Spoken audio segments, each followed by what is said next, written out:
ये जो हमें दुख मिलते हैं ना, ये पाप के कारण मिलते हैं। लोग मारे घूम रहे हैं दुख मिटाने के लिए, सोचते हैं कोई जादू कर दे, कोई टोना कर दे, कोई जंतुर बांध दे, कोई आशीर्वाद दे दे। अरे काहे को पागल हो? यदि तुम अच्छे आचरण करते हो, भगवान नाम जप करते हो, सद धर्म से चलते हो, तो तुम्हें किसी से आशीर्वाद मांगने की जरूरत नहीं। बात मान लीजिए, प्रार्थना मान लीजिए। दिखावे में लाखों लोग अपने जीवन को नष्ट करने के लिए तैयार हैं।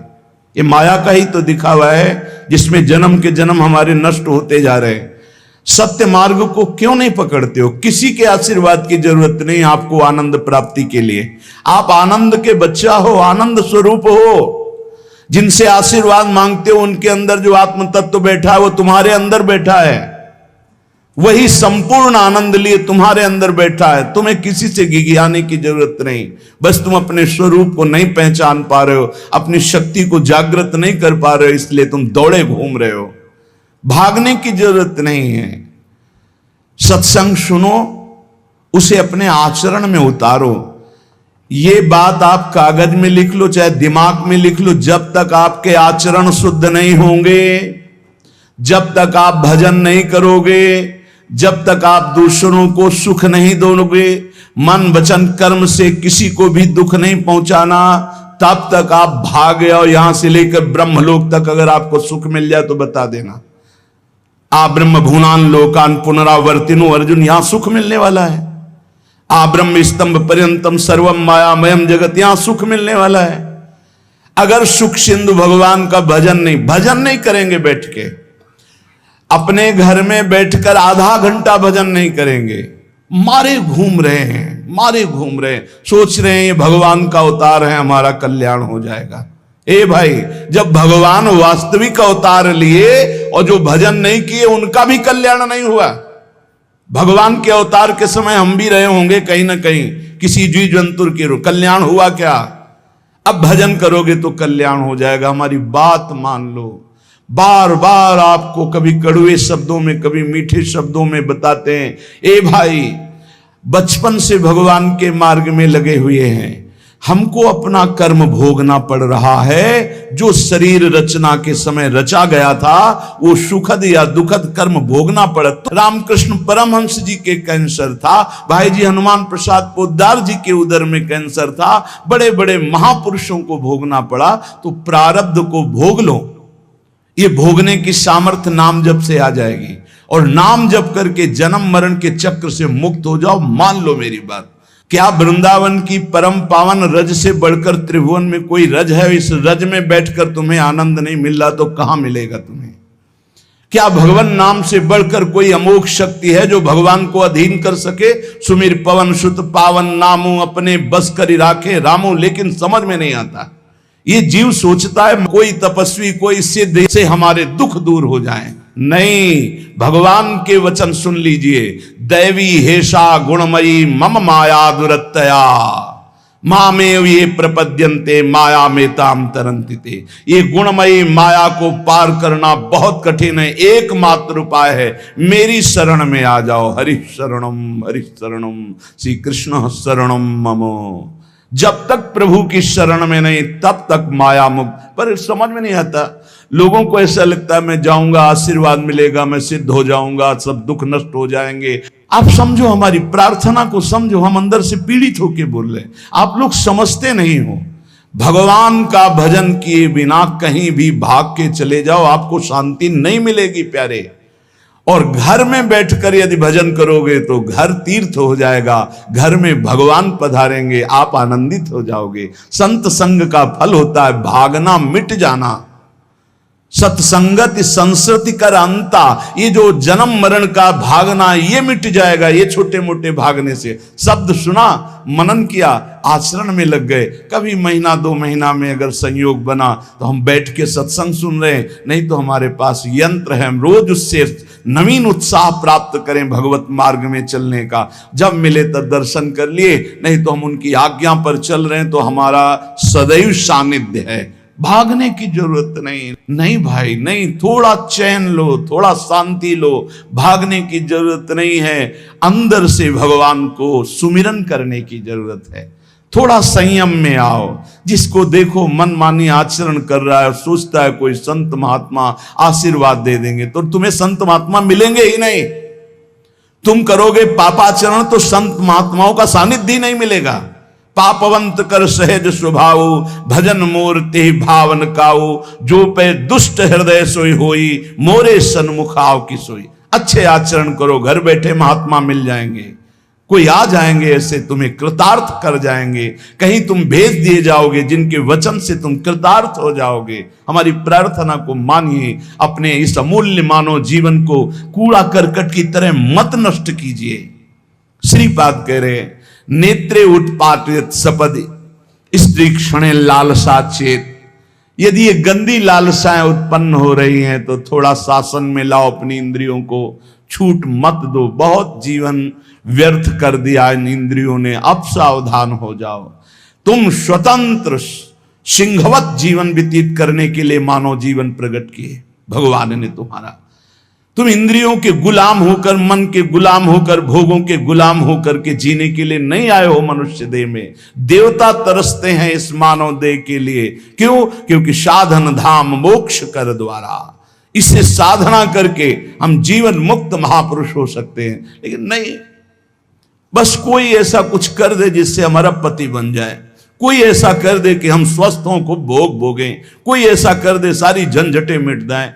अरे औरों की तो बात जाने दो, भगवान जिनके घर में अवतरित हुए आप वहां दृष्टि डालिए।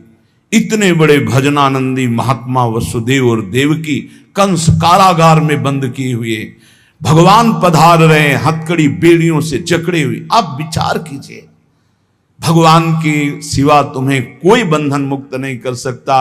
और सब तरंगे हैं, भगवान भगवान है, हमारी बात को समझ लो। भगवान भगवान है, भगवान के भाव में डूब करके सब भगवत स्वरूप हैं। तरंग में वायु विकार है, वायु विकार हटा तो समुद्र ही है। पर इतना भेद है कि समुद्र करोड़ों अनंत तरंगे प्रकट कर सकता है, लेकिन एक तरंग समुद्र नहीं प्रकट कर सकती। ऐसे ही जितने महापुरुष हैं, जितने सिद्ध महापुरुष हुए, भक्त हो चाहे ज्ञानी हो चाहे योगी हो, वो माया विकार को नष्ट करके ब्रह्म रूप में लीन हो गए, तो ब्रह्म स्वरूप वो भी हो गए। ब्रह्मविद ब्रह्म ही भवति। लेकिन ब्रह्म तो ब्रह्म है, जिसने एक संकल्प मात्र से अनंत सृष्टि का सृजन कर दिया, उसकी समानता करने वाला त्रिभुवन में कोई नहीं है। तो उन्हीं भगवान की, चाहे निराकार मानो, साकार मानो, सगुण मानो, निर्गुण मानो, उन्हीं भगवान की शरण में जाने के लिए सब संत महात्मा, और जो भगवान की शरण से अलग करके अपने को भगवान माने, तो हमें लगता है फिर बचना चाहिए ऐसे भगवानों से, जो अपने वचन से, अपने आचरण से, अपनी हृदय की भावनाओं से जीवों के माया जनित आकर्षण को नष्ट करके श्री भगवान से प्रीति करावे। उसे संत कहते हैं, उसे ब्रह्मर्षि कहते हैं, उसे महात्मा कहते हैं, उसे भक्त कहते हैं। शास्त्र उठा के देख लो, ब्रह्म स्वरूप हो गए हैं। दूसरों ने अनुभव किया कि साक्षात ब्रह्म है, लेकिन वो जब बोले तो अपने को ब्रह्म नहीं बोले। गोस्वामी तुलसीदास जी साक्षात भगवान के स्वरूप हो चुके। वो क्या कह रहे हैं? जो मैं अपने अवगुण कहूं, बाढ़े कथा पार नहीं लहूं, ताते मैं कछु अलप बखाने, थोड़े महू समुझे सयाने। कह रहे मैं अपने अवगुणों की यदि कथा कहूं तो ग्रंथ भर जाएगा। थोड़े बता दिए हैं कि मैं अवगुणी हूं, इसमें जो विवेकी जन हैं वो समझ पाएंगे मेरी बात को। क्या समझ पाएंगे? कि भगवान की शरण में जाने से जीव भगवत स्वरूप हो जाता है। गोस्वामी जी भगवत स्वरूप है, सामने भगवान बैठे हुए सबरी माता का स्तवन कर रहे हैं नवधा भक्ति के द्वारा। और सबरी जी ऐसा कह रहे, अधम ते अधम, अधम अति नारी, तिन मां मैं मति मंद अघारी। ये है महापुरुष, भगवान के चरणारविंद की नाम की लीला कथा की वृत्ति हृदय में जिनके संग से जागृत हो, वही सत्संग है। हम लोग बड़े बावरे हैं, अरे तरंग कभी समुद्र प्रकट कर सकती है? सब तरंगे हैं, वायु विकार हटा समुद्र हो गई, मुझे कोई इस पे संशय नहीं। बूंद अलग है तो बूंद है, और समुद्र में गिर गई तो समुद्र है, लेकिन बूंद समुद्र नहीं प्रकट कर सकती। ऐसी करोड़ों अनंत बूंदें समुद्र से, लहरों से ऐसे उठती रहती है, उनका नाम भगवान है, जिनसे अनंत महात्मा, अनंत ब्रह्म ऋषि, अनंत ब्रह्मांड सृजन, उन भगवान की शरण में जाने से इस माया से मुक्ति होती है। सब समझ नहीं पा रहे। अरे जिनका नाम जप कर, जिनका चिंतन करके, जिनके आश्रय से जीव ब्रह्ममय हो जाता है, भगवत स्वरूप हो जाता है, वही तुम्हें करना है। यही सत्संग से प्राप्त होता है। अगर ये ना प्राप्त हो तो सत्संग नहीं है, वो कहीं ना कहीं घुमा करके हमको भटकाया जा रहा है। भगवान भगवान है, वही सबके हृदय में है। जो हृदयस्थ भगवान में तन्मय हो गया, उसमें और भगवान में अंतर नहीं, बिल्कुल मुझे संशय नहीं। पर भगवान भगवान हैं, इतना समझना पड़ेगा। उनके स्थान में कोई नहीं है, उनके समान कोई नहीं है, फिर उनसे बड़ा कौन हो सकता है? ये भोले भाले जीव समझते नहीं, भागे घूम रहे। उन्हीं भगवान का नाम जप करो, चीख चीख के कहते हर प्रश्न का उत्तर नाम है। अगर नाम जप करके देखो तो प्रश्न ही नहीं रह जाएगा, सब समाधान हो जाएंगे। और भागे घूमे तो कभी प्रश्न की कभी शांति नहीं होगी, संशय पर संशय उठता चला जाएगा। श्रीपाद कह रहे हैं, यदि हमारी इंद्रियां कुमार्गगामी हो रही तो हमें शासन में लेना चाहिए। शासन में नहीं लोगे तो शासन तुम्हें शासन में ले लेगा। दो शासन है, एक है राष्ट्रीय शासन, एक है भागवतिक शासन। भागवतिक शासन जब लेगा तो फिर कोई बचा नहीं सकता, इसलिए अभी अवसर है, निकल चलो, निकल चलो। भागने की कहीं जरूरत नहीं, किसी से आशीर्वाद नहीं मिलेगा। कब होगा? हम कह रहे राधा राधा जपो, अगर कल्याण ना हो जाए तो हमें बता देना। भगवान अर्जुन से क्या कह रहे हैं? सामने अर्जुन जी खड़े हैं, कह रहे हैं तुम मुझे तभी अनुभव कर पाओगे जब अनन्य चेता सततम यो माम स्मृति नित्य सा तस्याम सुलभा पार्थ। सामने खड़े हो, कह रहे सुलभ नहीं हूं मैं, सुलभ उनके लिए हूं जो मेरा अनन्य भजन करते हैं, अनन्य चिंतन कर। पकड़ी नहीं पा रहे, लाख सत्संग सुन रहे, पकड़ी नहीं पा रहे, बिल्कुल नहीं। ऐसे नहीं हो, थोड़ा विवेकवान हो। मनुष्य जीवन मिला है, ऐसा नहीं कि कोई तुम्हें प्रलोभन दे दे तो हम तुम्हारे रोग नष्ट कर देंगे, हम तुम्हें सिद्ध कर देंगे, हम तुम्हें धनी बना देंगे। हम कहते हैं कि हो सकता है 1000 जाते हैं, उनमें से 100 लोग ठीक हो गए हों। कैसे? पूर्व का पुण्य 100 का तुक्का लगा और ठीक हो गए। वो कहते हैं कि मैं कसम खा के कहता हूं मैं ठीक हो गया हूं। हम बिल्कुल 100% मानते ठीक हो गए, लेकिन उसके प्रताप से नहीं, आप अपने पुण्य प्रताप से ठीक हो गए। आपके ठीक होने का समय आ गया है, इसलिए आपका तुक्का लगा, आप गए, यश उसको मिल गया और आपका काम बन गया। हमारी बात को समझो। अपने लोग बहुत शास्त्र सम्मत, बहुत उसको सुलझ कर भगवत मार्ग को चल करके आपको बोल रहे हैं। अगर इन कर्मों को मिटाने के लिए जो हमारे शास्त्र बने हुए हैं उनके सिद्धांत के अनुसार चला जाए तो मिटा दिया जाएगा। लेकिन जब मिटाने की सामर्थ्य आती है तब लगता है अब इसको रख के क्या करेंगे, हमारे को तो प्रभु के पास जाना है, हमें तो दिव्य भाव देह प्राप्त है, हमें अपने स्वामी, अब इस शरीर का क्या करेंगे। तो जैसे सांप अपनी केचुल से संबंध नहीं रखता, ऐसे महापुरुष अपने शरीर से संबंध नहीं रखते। आप हमारी बात को समझ नहीं पा रहे, भटकते घूम रहे हैं, मारे घूम रहे हैं, क्लेश, अशांति, नाना प्रकार के दुख। अरे भाई, भगवान की शरणागति प्रतिपल परमानंद प्रदान करती है। क्यों नहीं शरण में हो जाते? क्या तुम्हारा पांच भौतिक देह नहीं? क्या हमारा पांच भौतिक देह नहीं? क्या तुम भगवान के अंश नहीं? क्या हम भगवान के अंश नहीं? अंतर क्या है? तुम संसार का चिंतन करते हो, भगवान का चिंतन करते हैं, तो क्या तुम भगवान का चिंतन करके नहीं बन सकते महापुरुष? क्या तुम स्वयं ऐसी शक्तियों को जागृत नहीं कर सकते? तुम सो रहे हो, जागो, भागने की जरूरत नहीं। ये जो गलत इंद्रियां जा रही हैं, इन इंद्रियों को रोकिए, भगवान की तरफ लगाइए। नहीं लगाओगे तो कहीं भाग के चले जाओ, धोखा ही मिलेगा, तुम्हें शांति नहीं मिल सकती, तुम्हें विश्राम नहीं मिल सकता, तुम सुखी नहीं हो सकते। इन बातों को लिख लो और पूरे विश्व में घूम के चले आओ, चाहे जहां चले जाओ, कुछ नहीं होने वाला।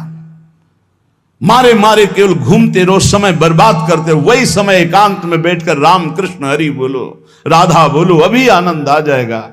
हम ये नहीं कहते कि तुम करोड़पति बन जाओगे, तुम्हारे सारे काम बन जाएंगे, लेकिन हम ये कहते हैं कि तुम्हारा हृदय शांत हो जाएगा, तुम्हारा भागम भाग मिट जाएगा, तुम एक गंभीर हो जाओगे, धैर्यवान हो जाओगे, तुम लड़ना सीख जाओगे दुखों से, तुम सुखों से भूल करके पापाचरण कर बैठे हो, दुखों में इतना तुम हो जाते हो कि अपने जीवन को भी नष्ट करने की सोच। ये सब भगवत विमुख जीव का लक्षण है। भगवत सन्मुख होने पर सुखों में दूसरों को बांटा जाता है और दुख में सहकर भगवान के नाम का स्मरण करते हुए उस दुख के समय को काटा जाता है। समझते नहीं। यदि तुम्हें वृंदावन में रह के पराई स्त्री के भोगने की इच्छा जागृत हो गई है, पराई स्त्री की तरफ काम दृष्टि से देखने की, आप पराये पुरुष शरीर की तरफ, तो कह रहे हैं कि अच्छा है, इससे अपने नेत्रों में पट्टी चढ़ा लो, मत देखो, ये नष्ट कर देंगे नेत्र तुम्हें। तो बाहर से कपड़े की पट्टी चढ़ाने की जरूरत नहीं है, नासाग्र दृष्टि रखो, इनको शासन में रखो। श्रीपाद करें नेत्रे उत्पाटयति सपदि, जहां साधक असावधान होता है वहां पश्चाताप